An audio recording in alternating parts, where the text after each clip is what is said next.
Okay, saya Azman dan ni. My name is Raja Norikwan Haji Saleh.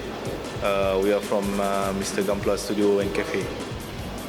Okey, untuk kafe kita orang menyediakan makanan lebih kepada western. Example like lamb chop, chicken chop and others lah. You know lah western kan. Then we ada signature food lah like Monster Gunpla Burger, and then kita ada a lot of Gundam display untuk fan boleh tengok macam mana bentuk rupa dia kan. Just bukan daripada kotak saja, just kita dah ada display yang dah siap pasang apa semua. Daripada runner kita dah build up dia until dia jadi some of this one lah. Before we used to gathering, lepaking with each others in which is not a suitable place, like in mama cafe, mama shop, restaurants, McDonald's and all this thing, and it's not really suitable for most of the people which is bring their Gundams there and gathering there, and people other come and see what they are doing here, bringing all these things. So I start to discuss with my partner because we have the same interest.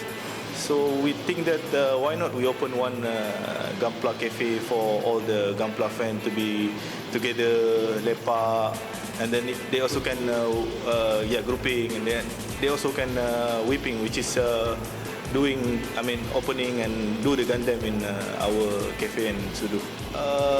The other thing which is special about the studio, we do have class. Right now we do have class in the weekend, like Saturday and Sunday. There is a master coming to show how to scrubbing, do panel lining, airbrushing and all these things. So we do have a class on this Saturday and Sunday.